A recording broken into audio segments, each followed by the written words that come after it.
He stepped closer, his presence filling the air like gravity itself. "You're shaking," he said calmly, his eyes scanning her face. "I—" Maria's voice cracked.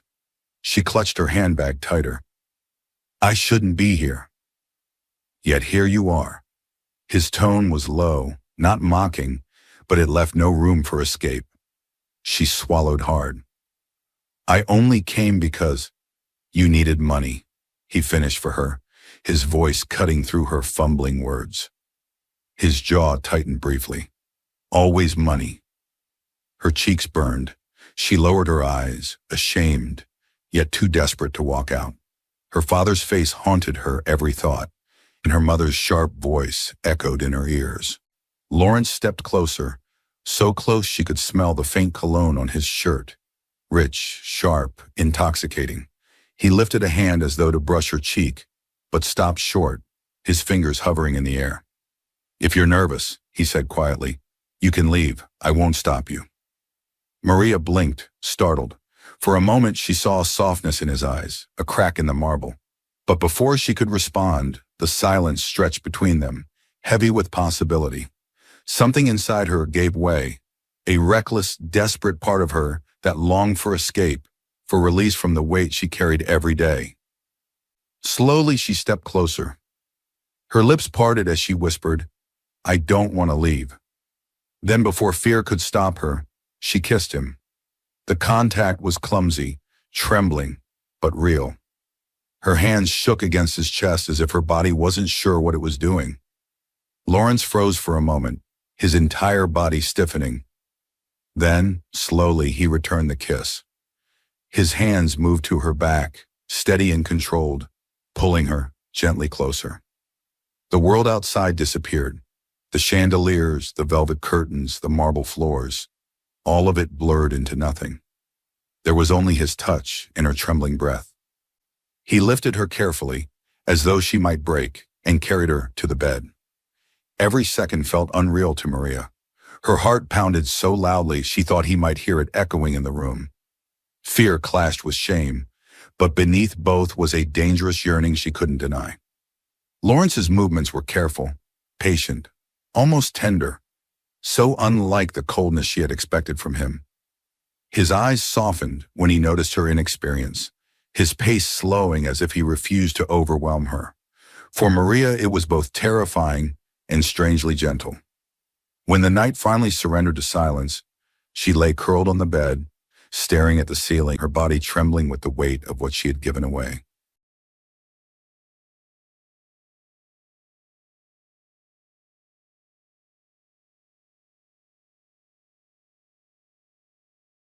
The fan in the corner squeaked with every turn, stirring hot air across the small, dimly lit room.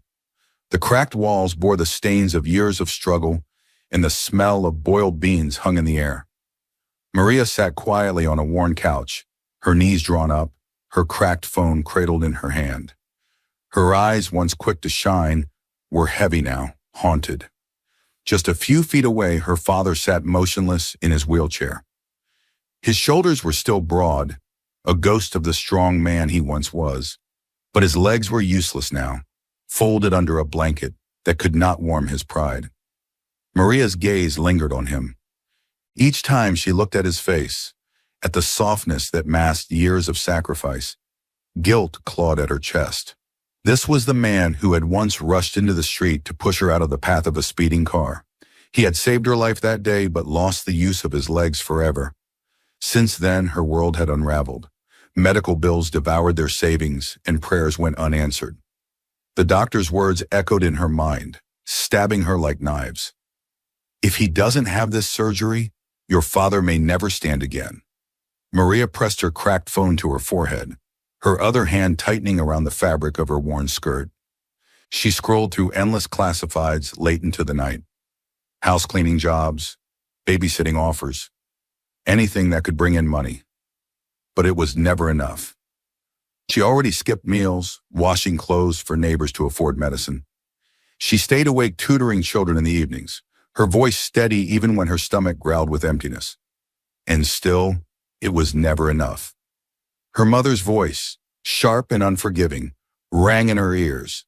Maria, if you don't find money, your father will die in that chair. Do you want that on your head? Her throat tightened as she watched her father. His eyes, kind and weary, followed her movements. He never complained, but the silence was worse than words. She wanted to scream, to tear down the walls, to beg the universe to give her a chance. Instead, she sat in silence, phone in hand, scrolling. Always scrolling. The following morning, Maria trudged along the sun-baked campus corridor, her head bent low. She barely noticed the laughter of her classmates or the energy that buzzed through the university grounds. She was trapped in her own thoughts, her father's face flashing in her mind like a haunting picture she couldn't put away. Then something caught her eye. On the notice board crowded with tattered ads for used phones and tutoring services, one flyer stood bold. Egg donors needed immediate settlement, 100,000. Her heart stilled. 100,000. The number glared back at her like salvation. It wasn't enough for the entire surgery, but it could cover the deposit. Hands trembling, she pulled out her phone and dialed. Her pulse hammered as she pressed each digit. In her nervousness, she pressed 4 instead of 5. The line connected. Hello? A deep male voice answered, calm but sharp, surprised. Maria's throat tightened. Hello, please. Is this the egg donation people? The ones offering 100,000? Her voice was small, hopeful, almost breaking. Silence stretched on the other end. The man's breath caught, his jaw clenched as if something inside him twisted. Why would such a young girl? His mind raced, then settled. Yes, he said quietly. Come to Round Garden, Building 6, Room B. Maria's chest heaved. Relief flooded her veins, chasing away her doubt. Without thinking, she scribbled the address into her notebook. Round Garden stood tall, its gates sleek and buzzing open with a sharp click. The compound smelled faintly of disinfectant, its walls too clean, its silence almost unnatural. Maria's sandals tapped against glossy tiles as she climbed the stairs, her small handbag clutched against her chest like armor. At Room B, she paused. Her palms were slick, her stomach heavy with nerves. Then she knocked. The door opened slightly. The same voice called, "Come in!" Inside, the air smelled of cologne laced with something sterile, almost medicinal. The room gleamed. White walls, shining floor, blinds drawn tight against the sun. By the window stood a tall man in a fitted shirt, his phone in hand. He turned slowly, his eyes locking on hers. Maria's breath caught. He was striking. Broad shoulders, angular jaw, gray eyes sharp as blades. Yet his gaze on her was unreadable, like he was weighing her on an invisible scale. So, he said flatly, his voice smooth, detached. You want the arrangement? Maria nodded nervously, her voice a whisper. I saw an ad about selling eggs. I need the money. His eyes flickered, surprise hidden beneath control. He had expected greed, maybe shamelessness. Instead, what he saw was desperation. Her innocence cut at him, but his face revealed nothing. Are you a virgin? His tone was flat, clinical. Maria froze, the words slamming into her. Sir, what does my virginity have to do with my eggs? He leaned closer, his presence suffocating. If you want this, there are requirements. Take off your clothes. I need to check. If I don't check, how can I be sure? Her chest heaved. Her pulse thundered in her ears. Fear curled its fingers around her throat. I can't do that. I'm sorry. I think I made a mistake. She reached for the door handle. It didn't budge. The sharp click of a button echoed, and the lock snapped shut. Maria's breath came in short, sharp gasps. She turned, panic flooding her veins. The man stood calmly, his expression cold, unshaken. Too late to regret it now, he said quietly, his voice a calm blade. You came here for money. Be serious. Tears blurred her vision. Her hands shook as she gripped her handbag tighter. Please, sir, open the door. I don't want this anymore. Please. The silence that followed was unbearable. The air conditioner hummed above, mocking her fear. She saw her father's face in her mind, his tired smile, his trembling hands. A hot tear rolled down her cheek. "I was wrong," she whispered, her voice breaking. "Please let me go." The man's eyes lingered on her, his jaw tight. For a long moment he said nothing. Then he sighed, his face hardening. He pressed the button again. The lock clicked. "Get out." Maria didn't wait. She stumbled into the corridor, her legs trembling. The air outside rushed against her skin, cool and freeing.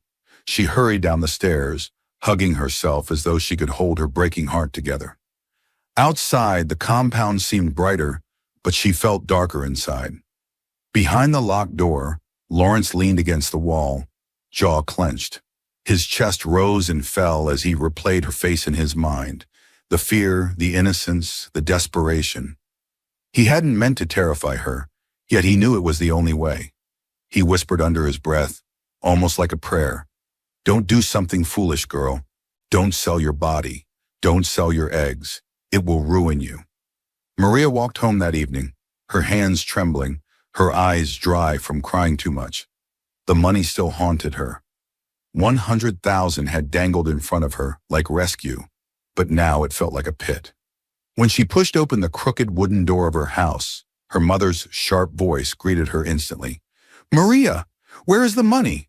We need 50,000 first, or your father will rot in that chair." Maria lowered her head, her chest aching. "Mama, I'm still trying." Her mother's eyes blazed. "Trying doesn't feed anyone. Johnson just got a job chance. They need a referral fee, 60,000. Bring it, or don't come back to this house." Maria's lips trembled, but no words came. She glanced at her father, but he stayed silent, his eyes fixed on the floor. Her heart cracked. For her family, money was everything. For her, it was survival. And for the first time, she wondered how much she would lose before she was destroyed completely. The hotel lobby shimmered under golden light, every chandelier dripping with crystal like frozen rain. Marble floors stretched endlessly, polished so clean Maria could see the reflection of her own trembling steps. She had never entered a place like this before. Her simple faded dress clung awkwardly to her frame, making her feel like a shadow in a world of glass and silk. Clutching her small handbag tightly, she followed the directions Lawrence had texted. Each step toward the elevator felt heavier, as if her feet wanted to turn back, but her heart and desperation dragged her forward. Her stomach knotted with fear, but in the pit of that fear was a dangerous flicker of curiosity. Who was this man, really? The elevator doors slid open with a soft chime, and she stepped inside, pressing the button for the top floor. Her reflection in the mirrored walls stared back at her, eyes wide, lips pressed tight, posture shrinking against the weight of what she was about to do.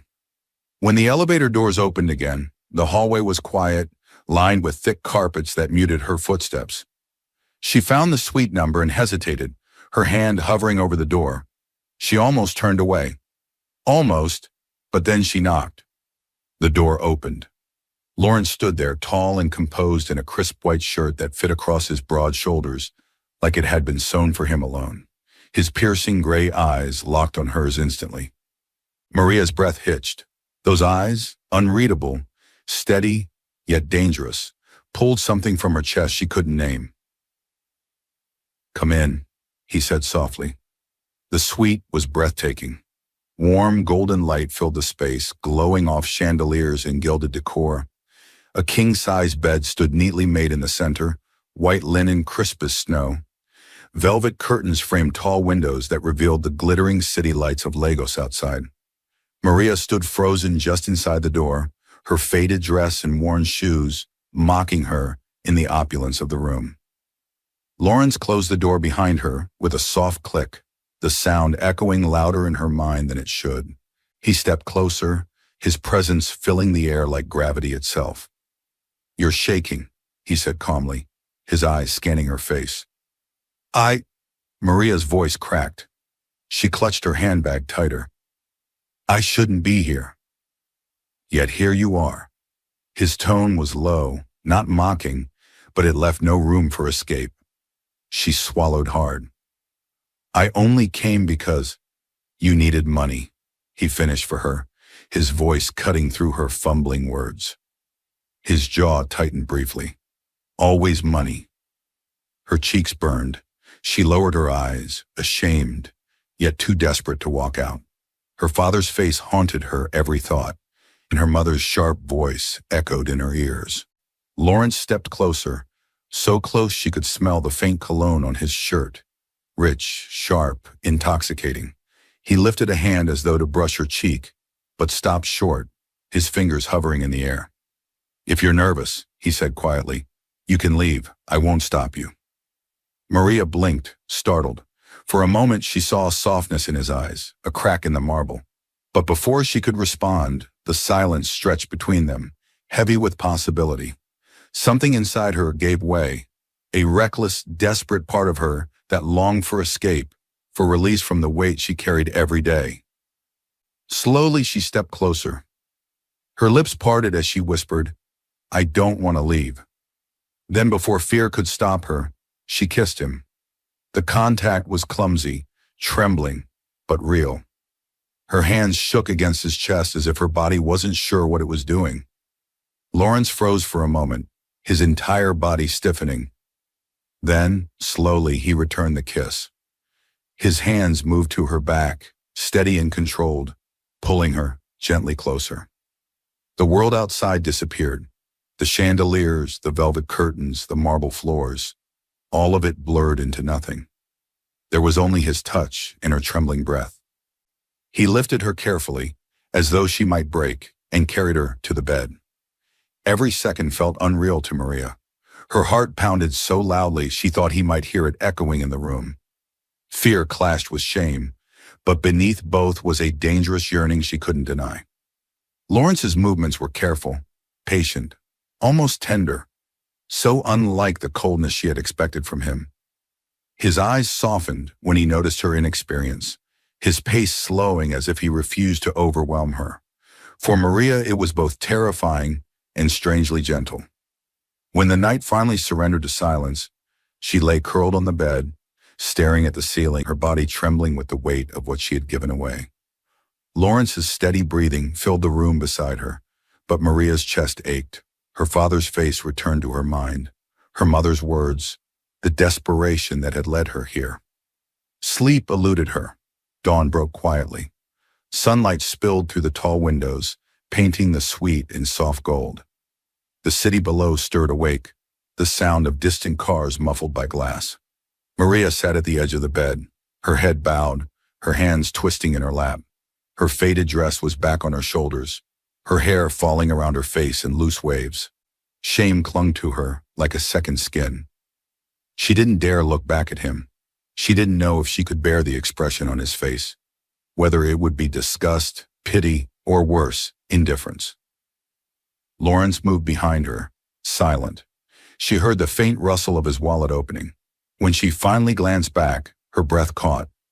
In his hand was a neat bundle of cash, 200,000 naira, twice what she had whispered she needed. He extended it toward her calmly, his eyes steady.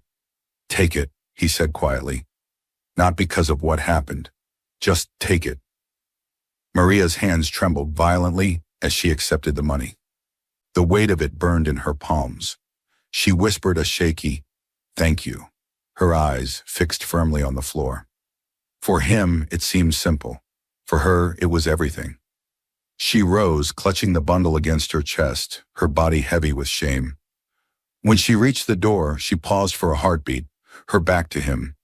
She wanted to say something, to explain, to confess the storm in her chest, but no words came. She opened the door and stepped into the bright hallway. The cool morning air from the open lobby windows rushed against her skin like judgment. She hugged the money to her chest as though it could protect her, but nothing could erase the question pounding inside her mind. What have I done? When Maria returned home, her mother's eyes lit up at the sight of the bundle. She snatched it quickly, flipping through the notes with a satisfied smile. Good, her mother said simply, her voice dripping with greed. Finally. Maria stared at her in silence, her chest tightening. Not a single question. Not a single concern for where the money had come from. Just relief that more notes had entered the house. Her father looked at her from his chair, his expression unreadable. His lips pressed as though he wanted to speak, but he said nothing. Maria bowed her head and walked to her room, her fingers trembling as she shut the door. She collapsed on her bed, clutching her pillow, tears finally spilling down her cheeks. She had crossed a line she could never return from. And though Lawrence's touch had been gentle, though his money had saved her father for now, the shame weighed heavier than gold. The music pounded like a living thing, heavy bass shaking the floor of Crystal Lounge as neon lights slashed across smoke-filled air. Wealthy men in suits sprawled at VIP tables, glasses of champagne glinting under strobe lights. The room smelled of expensive liquor, perfume, and danger. Maria's hands trembled as she balanced a tray of half-empty glasses, her black waitress dress clinging tightly against her frame. The club had provided it, short, sleeveless, far too revealing for her comfort. She walked carefully between tables, her eyes cast down, praying she wouldn't trip. Her heart thudded with each step. She hated being here. The laughter, the stares, the way men's eyes lingered too long, it all made her feel like prey. But her friend had begged her to come, insisting the pay was good for one night of serving drinks. One night, Maria told herself, just one night to bring home a little more money. But fate, as always, had other plans. Maria! The voice slurred behind her, thick with alcohol and arrogance. She froze, her tray rattling, as she turned. Adam, her classmate, the one who always leaned too close during lectures, who smirked when she turned down his advances. His shirt was half unbuttoned, his tie hanging loose. His eyes gleamed with mischief and something darker as he grabbed her wrist. In my place, you can't escape. His grip tightened, pulling her closer. Maria's stomach twisted with disgust. Adam, let me go, she said firmly, her voice barely audible over the music. He leaned closer, his breath hot with alcohol. Why? You've been acting too holy in class. Tonight you'll see I always get what I want. Maria jerked her arm, but his grip was iron. Her tray wobbled, glasses clinking dangerously. Panic surged through her. Then a voice cut through the chaos, calm yet lethal. Let her go. Adam froze. Slowly he turned. Lawrence stood behind him, tall and imposing, his crisp shirt glowing faintly under the club's neon lights.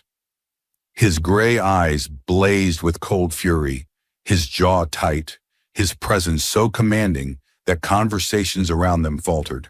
He raised a hand, not striking yet, but the promise of violence lingered in every movement. She's my girlfriend, Adam lied quickly, his bravado cracking. We're just talking. Lawrence stepped closer, his voice low, steady, but laced with steel. If you ever say that again, I'll make sure you spend the rest of your life regretting it. Do you want to try me? The menace in his tone was enough. Adam's smirk faltered.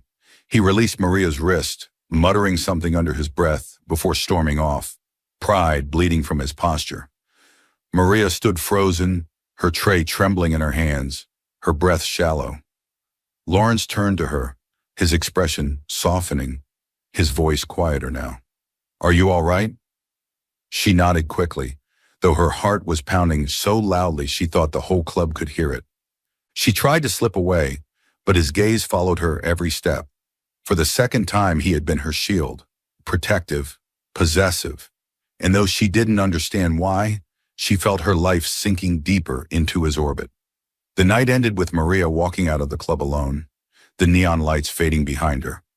But she knew she hadn't walked out untouched. The memory of Lawrence's voice, his cold fury directed at Adam, clung to her skin. The next morning, her phone buzzed. Meet me this afternoon. The message was from Lawrence. Her hands shook as she read it.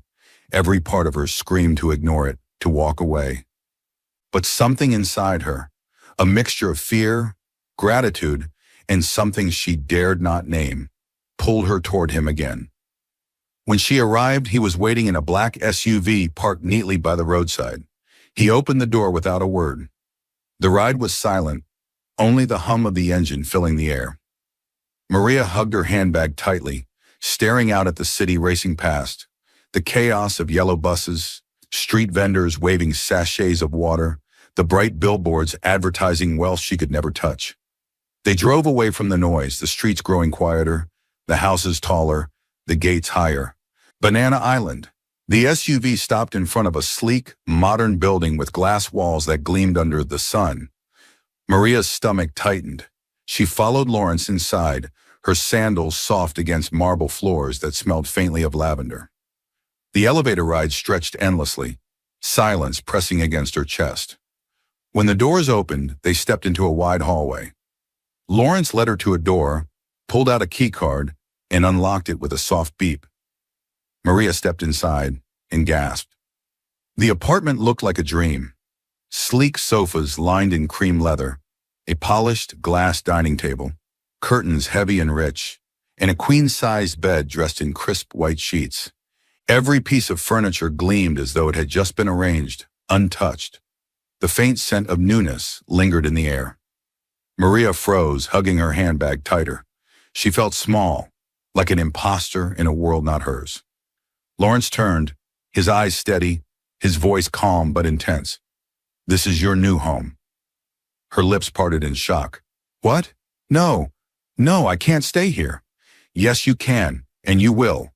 His words were firm, not loud, but they left no space for argument. Her stomach twisted. "Why are you doing this?" He stepped closer, his gaze locking onto hers.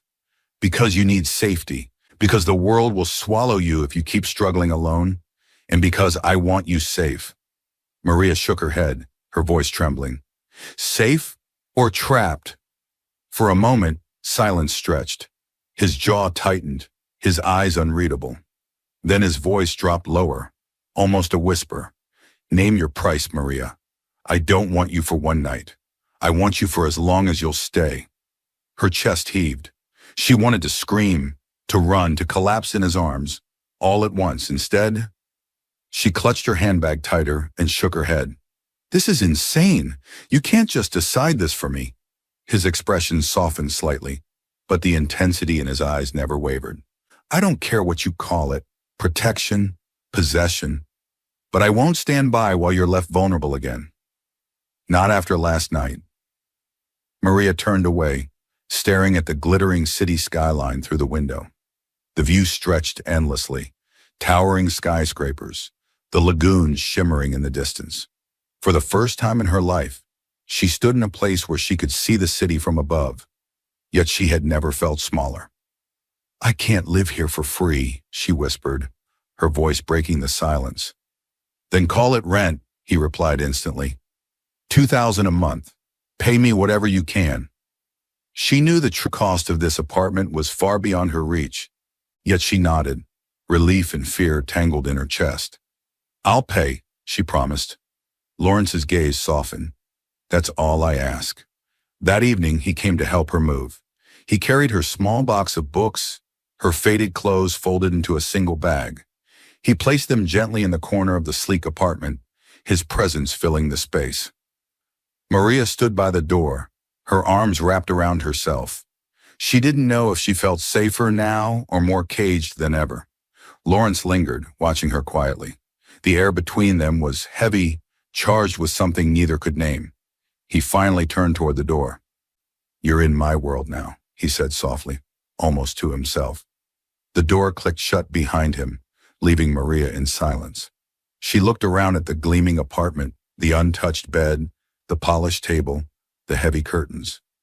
It felt like a dream, but dreams, she knew, could just as easily become nightmares. The night air in Lagos was heavy with humidity, the streets half asleep under flickering yellow lights. Maria walked quickly, her books pressed tightly against her chest, her sandals splashing against shallow puddles left by the earlier rain. The road was too quiet, too empty, and each step made her nerves stretch tighter. She should have taken a bus, but she was running late after tutoring and couldn't bear another cramped ride. Her pulse quickened when laughter echoed from a nearby alley. Three shadows peeled away from the darkness and stepped into her path. Adam. Her stomach sank as his smirk cut through the night. Flanked by two men in dark shirts, he moved slowly like a predator circling prey. "Well, well," Adam drawled, his voice dripping with arrogance. "Look who decided to stroll alone tonight." Maria froze, clutching her book so tightly her knuckles whitened. "Please, Adam, just let me pass." "Pass?" He chuckled, stepping closer. "After you embarrassed me at the club? After you had your bodyguard threaten me?" His eyes narrowed. "No, Maria, tonight you pay." One of the men reached for her arm. She jerked back, panic surging. "Stay away from me," Adam sneered. "You've been playing hard to get for too long. You think you're too holy for the rest of us, but I know better." He reached toward her blouse, his fingers curling like claws. Maria's heart hammered. Fear rooted her to the spot. She wanted to scream, but her throat closed. Her father's face flashed in her mind. Her mother's cutting words, the endless weight of survival. She felt small, helpless, cornered. Then a voice cut through the night like a blade. "Didn't I warn you?" Adam's head snapped around. The two men turned, startled. From the shadows, Lawrence emerged, tall and sharp in a perfectly tailored black suit. His presence filled the street, commanding, dangerous. His jaw was tight, fists clenched, eyes blazing with cold fury. Maria gasped, relief flooding her trembling body. Adam's bravado faltered, but he tried to hold his ground. "Lawrence!" he sneered, though his voice cracked. "This is none of your business." Lawrence's steps were slow, deliberate. "She's mine to protect. Touch her again, and I'll bury you myself." Before Adam could reply, Lawrence's fist connected with his jaw in a thunderous crack. Adam stumbled back, blood spilling from his lip. The other two men lunged, but Lawrence moved like a storm, his punches precise, each blow fueled with rage. One man crumpled against the wall, the other scrambled back, clutching his arm in pain.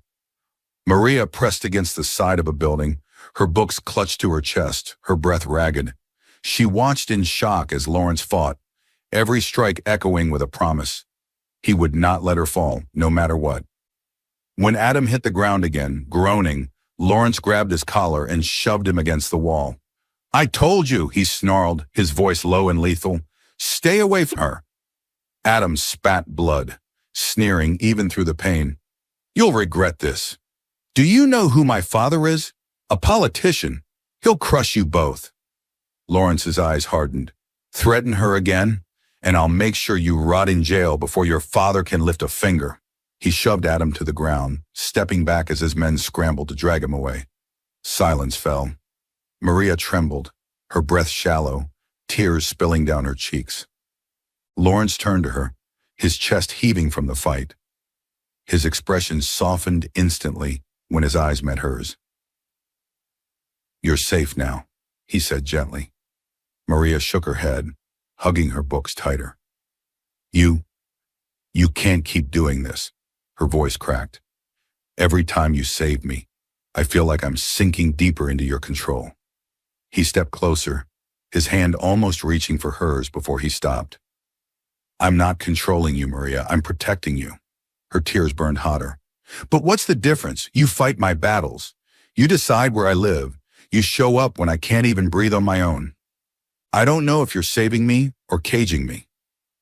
Lawrence's jaw tightened, conflict flickering in his gray eyes. He wanted to tell her she was wrong, but the truth gnawed at him. He was possessive. The thought of her with anyone else twisted him inside out. "But still," he said quietly, "I won't let anyone hurt you. Not ever." Maria turned her face away, unable to answer. The night air pressed cold against her wet cheeks, and the silence between them stretched. Days later, the sky broke open with heavy rain. Students scattered across campus, rushing into shops and lecture halls for shelter. Maria, arms full of books, stepped into the downpour without hesitation. The water drenched her instantly, her dress clinging to her frame as her hair plastered to her cheeks. She clutched her books tightly against her chest, shivering. She didn't care. The rain felt like freedom. cold, punishing, but real. Cars hissed past, their tires cutting through puddles. Then slowly a sleek, black luxury car rolled to a stop beside her. The tinted window lowered. Lawrence's face appeared, half lit by the dashboard glow.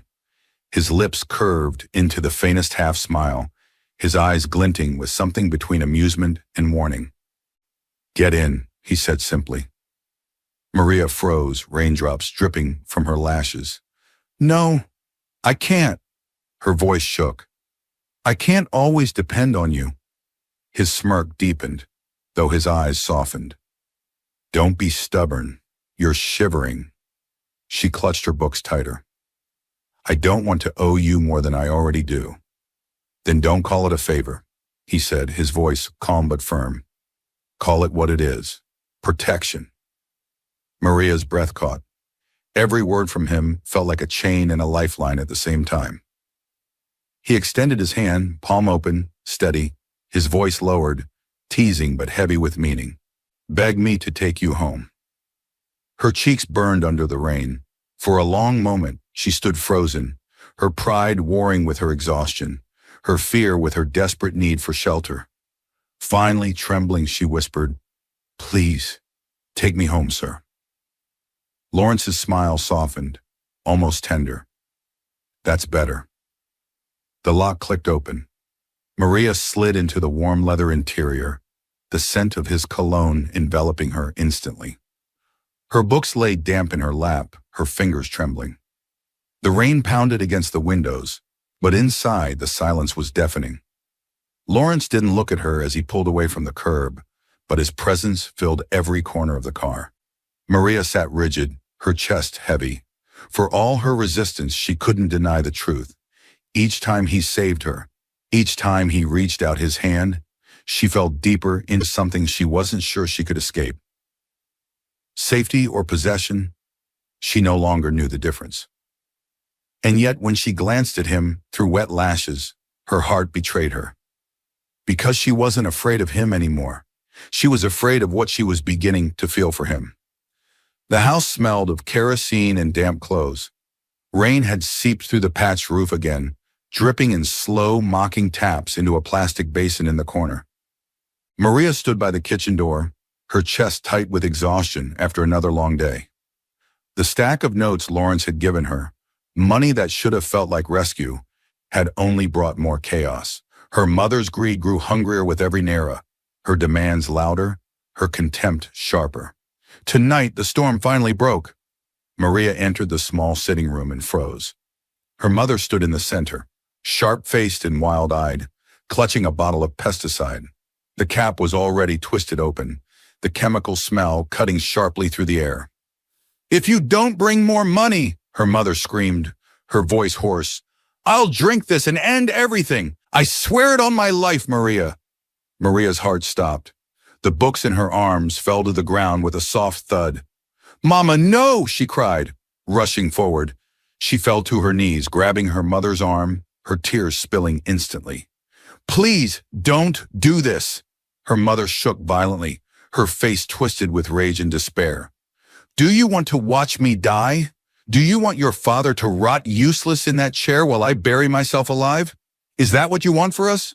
"Mama, please," Maria sobbed, clutching her tighter. The pesticide sloshed inside the bottle, and the sharp scent made her stomach churn. "We'll find another way. I'll work harder. Harder!" Her mother spat, her eyes blazing. "What else do you have to sell, Maria? Your body? Your soul?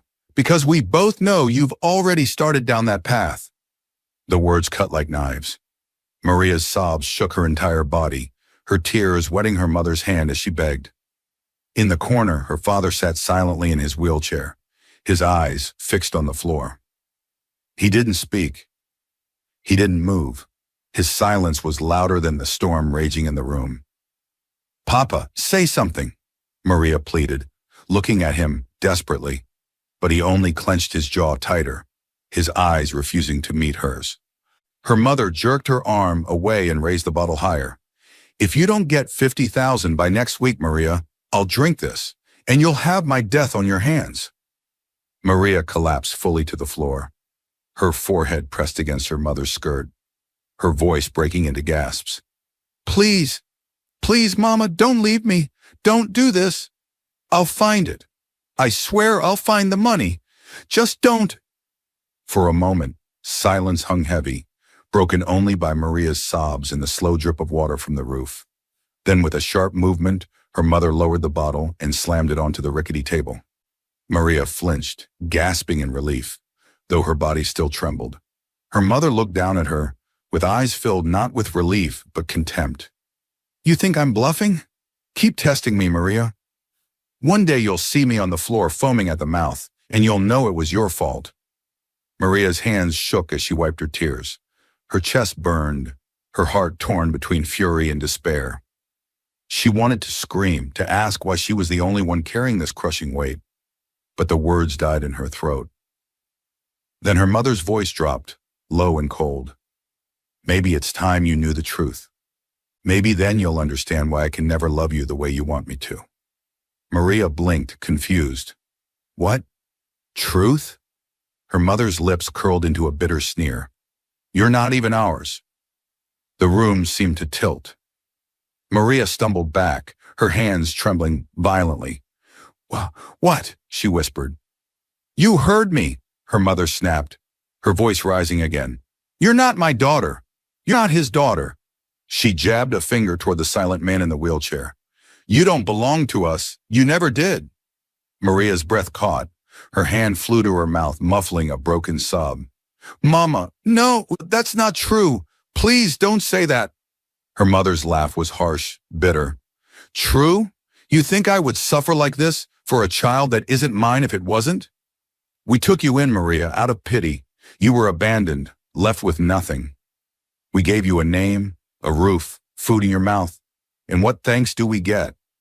You shame us. You bring scandal. You act like you're better than us. Maria's legs buckled, and she stumbled against the wall, clutching her chest as though she could hold her heart together.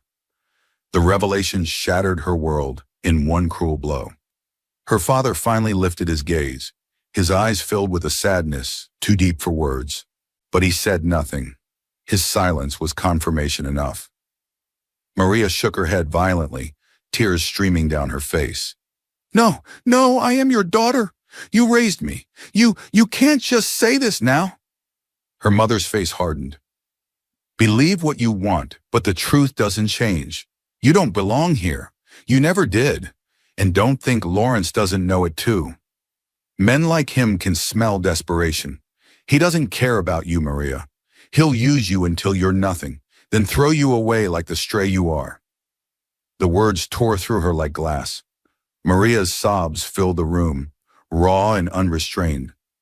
She looked to her father one last time, begging silently for him to contradict it, to save her from this unbearable truth. But he only lowered his head again. Something inside Maria broke. She turned and ran, her footsteps echoing in the small house, her sobs tearing through the humid night air as she burst outside. The rain had started again, cold drops mingling with her tears, but she didn't care. She ran until her legs gave way, collapsing under the weight of betrayal, her cries lost in the storm. Later that night, she sat under the awning of a deserted shop, shivering, drenched, broken. The image of the pesticide bottle haunted her. Her mother's words were playing endlessly in her mind. You're not even ours. For years, she had carried the weight of being the family's provider, the sacrifice for her father's care, the scapegoat for her mother's bitterness. Now she knew.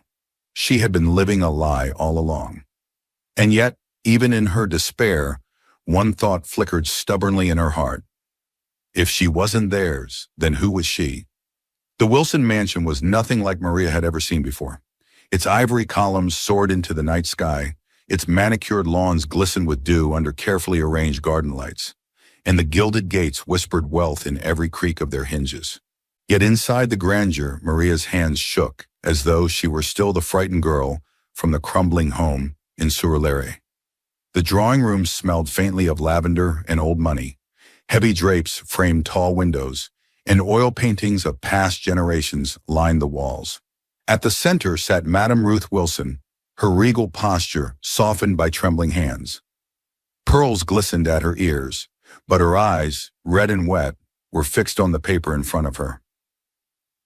On the polished mahogany table lay the truth, a DNA test result, its seal broken, the words clear, 99.9% match. Maria stood frozen. Her knees felt too weak to hold her weight. For 20 years she had believed herself unloved, unwanted, misplaced in a family that tolerated her existence. Now, with one slip of paper, the world had spun upside down. Madame Wilson rose, her elegant frame quivering. "Maria!" Her voice cracked on the name. Then she stepped forward, her arms open. Maria's lips parted, but no words came. When their bodies met, Ruth clasped her tightly, holding her as though afraid she might vanish. "My daughter," she whispered, tears flowing freely down her cheeks. "I thought I lost you forever. Every day, I prayed for this moment. And now, here you are." Maria clung to her, sobbing into the silk fabric of her gown. "Mother!" she choked. The word felt strange, fragile, yet it carried the weight of everything she had longed for her entire life. Behind them, Lawrence stood near the fireplace. He wore no smile, no smirk, only quiet pride. His gray eyes softened as he watched Maria's trembling shoulders, her world finally beginning to make sense. For the first time, Maria felt what it meant to belong. The following days blurred into a whirlwind. The media was already buzzing, lost Wilson heiress found. High society circles whispered endlessly about the poor girl discovered as the long-lost daughter of the Prime Minister's family. Maria, however, remained quiet, still adjusting. Madame Ruth stayed by her side, showing her family albums, recounting stories of the baby who had been stolen years ago. "You had this necklace," Ruth said one evening, gently touching the familiar pendant that Maria had kept hidden all her life. "I had its twin. Only two exist. That was how I knew." Maria stared at it, her eyes burning. The necklace had always been her only treasure, a trinket she never understood. Now it was proof. In the quiet moments, Lawrence's presence anchored her. He was at the mansion often, standing behind her like a shield when the journalists shouted questions, his hand brushing hers when she grew overwhelmed. Yet he never pushed, never demanded. One evening, after a particularly long day of introductions, fittings, and lessons in etiquette, Maria slipped away to the garden for air. The night was warm, the crickets singing faintly beyond the hedges. Fairy lights had been strung across the trees for an upcoming dinner party, and they cast a soft glow on the gravel path. Maria sighed, hugging her arms around herself. Who am I now, a Wilson heiress? Or still the broken girl from the slums? Her thoughts broke when she saw him. Lawrence stood at the far end of the garden, his tall frame outlined by the shimmer of lights. He wore a tailored navy suit that seemed made for this moment, his expression unreadable yet intent. "Maria," he called softly. She walked toward him, her pastel gown brushing the grass. Her heart thudded in her chest. He didn't move until she was just a few steps away. Then, slowly, he dropped to one knee. Maria froze. From his pocket, he withdrew a small velvet box. Inside, under the twinkle of the fairy lights, lay a diamond ring that sparkled like a captured star. Her breath caught. "Maria," he began, his voice steady but raw with emotion. "When I met you, it was chaos. You were desperate, and I was a man who thought love was a myth. I wanted to control everything, maybe even you. But then I watched you. The way you fought for your father, the way you survived betrayal after betrayal, the way you held your dignity when the world wanted to crush it." His eyes glistened as he spoke, never leaving hers. "I've built empires. I've made money beyond imagination. But none of it matters. Not without you. You are my strength, Maria, my peace, my future. I will not live without you. Will you marry me?" Maria's trembling hands flew to her lips. Tears spilled instantly, her chest heaving as if her heart would break from the weight of it all. For a moment, the garden fell utterly silent. The air itself seemed to hold its breath. Then, with a sobbed laugh, Maria whispered, "Yes." The word was barely audible, but it was enough. Lawrence slid the ring onto her finger, his hands steady though his heart raced. He rose, pulling her into his arms, and the fairy lights above seemed to blaze brighter, reflecting in her tears. "Yes," she repeated softly against his chest, her arms tightening around him. "Yes, Lawrence. I'll marry you." His lips found her forehead, lingering there with reverence. "You've just made me the happiest man alive," he murmured. Behind them, unseen until now, Madame Wilson stood by the glass doors of the mansion, her hands pressed together in silent gratitude. She had lost a daughter once, but now she had gained both her child and the man who truly loved her. In that moment, under the Lagos sky, Maria realized she was no longer the forgotten girl begging for scraps of love. She was Maria Wilson, beloved daughter, cherished woman, and soon-to-be wife of the man who had broken every wall he once hid behind. The night ended not with champagne or celebration, but with quiet whispers between two hearts in the garden. Maria leaned against him, staring at the diamond now on her finger. "I don't know if I'm ready for all this," she admitted softly. Lawrence smiled faintly, his thumb brushing her hand. "You don't have to be ready for the world. You just have to be ready for me. And I'll be here, always." Her tears fell again, but this time they were not born of pain. They were born of love. And for the first time, Maria believed that destiny had finally chosen her happiness. The morning sun spilled like liquid gold across the Lagos skyline, bouncing off the glass towers of Victoria Island and glimmering over the lagoon. From the wide balcony of their new penthouse, Maria stood barefoot, her flowing silk robe brushing her ankles, the cool breeze lifting strands of her wavy black hair. She gripped the railing, her gaze steady on the endless horizon. It had been months since everything changed. Months since she discovered the truth of her birth, since her world turned from betrayal and cruelty to belonging and love. Now the woman who once scraped coins for bread stood as the recognized daughter of the Wilsons. An heiress, a bride, a woman reborn. Behind her, the sliding doors opened softly. Lawrence stepped out, tall and commanding in his casual morning shirt, coffee mug in hand. His gray eyes found her instantly. He didn't speak at first, just watched her with that quiet intensity she had come to know so well. "You've been out here since dawn," he finally said, his voice low. Maria smiled faintly. "I like the mornings here. They remind me that everything really happened, that it wasn't just a dream." Lawrence set his coffee aside and moved closer, wrapping his arms around her from behind. She leaned into him, letting his warmth shield her from the wind. "It was never a dream," he murmured against her ear. "It was hell and heaven, but we survived it." Maria closed her eyes, her chest tightening with memory. Images flashed in her mind. The locked door at Round Garden, her mother's cruel eyes, Adam's threats, the revelation that she had never belonged to the James family.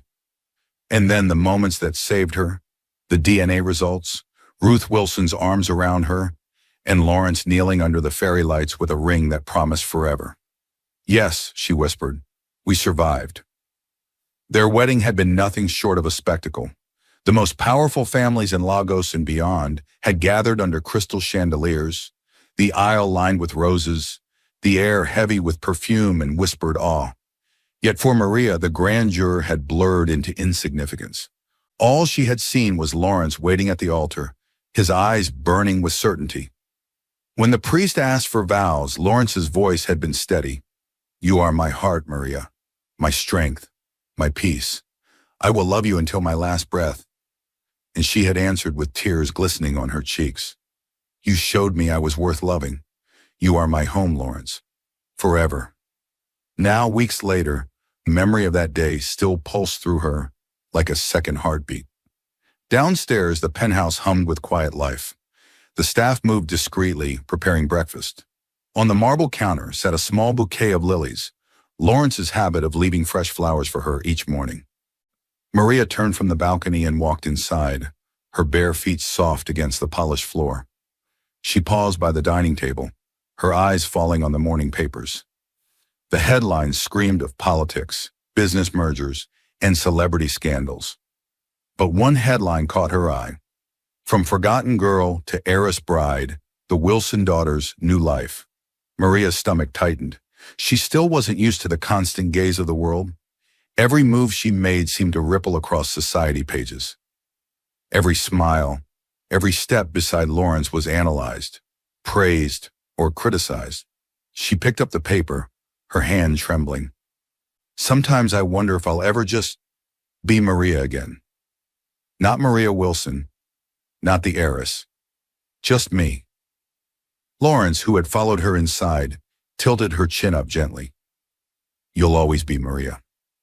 The girl who fought for her father, who refused to be broken. That's the woman I fell in love with, and no headline can change that.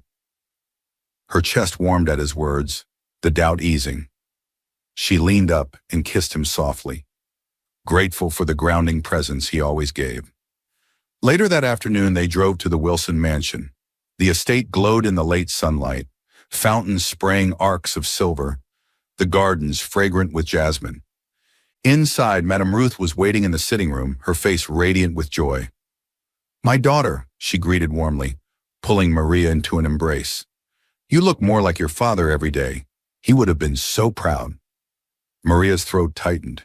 She had never met the man Ruth spoke of, the prime minister who had passed years ago, but she carried his blood. I hope I make him proud, she whispered.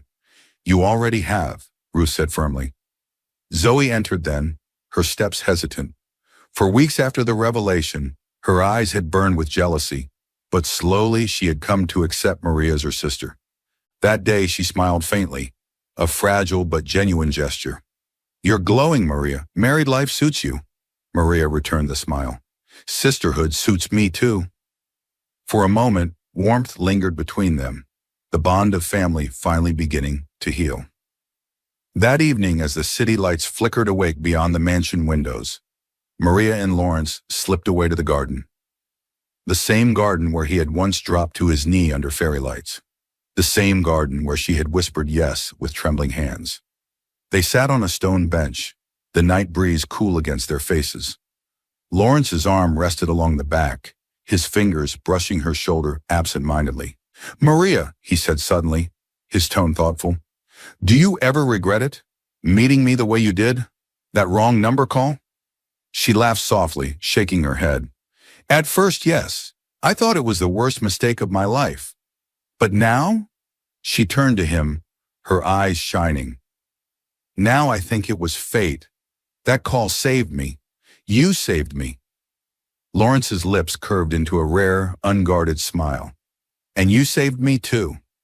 I never believed in love. I thought it was weakness. Then you came crashing into my world, and suddenly weakness was the only strength I wanted. Her chest swelled with emotion. She leaned into him, resting her head against his shoulder. Then let's never forget it. The pain, the trials, all of it, it led us here. He kissed her hair softly, whispering, Here is where I want to stay. Always. When they returned to the penthouse later that night, the city below sparkled like a sea of diamonds. Maria stood once more at the balcony, gazing out, her heart finally calm. For years she had begged for love, for safety, for a place where she belonged. Now she had all of it. A mother who cherished her, a family that finally accepted her, and a man who loved her fiercely. Not for what she had, but for who she was. The storms were not forgotten. They had scarred her, shaped her, but they had also delivered her to this moment. A new morning, a new life, a new name carried with dignity. King, she turned back into the penthouse where Lawrence waited with that familiar, patient smile. Their eyes met, and the world outside ceased to matter. Maria walked toward him, her steps steady. For the first time in her life, she wasn't walking into uncertainty or fear. She was walking into love. And as his arms wrapped around her, she knew the truth. The forgotten girl was gone. The lost child was found. And in her place stood Maria Wilson, beloved daughter, cherished wife, and a woman who had finally come home.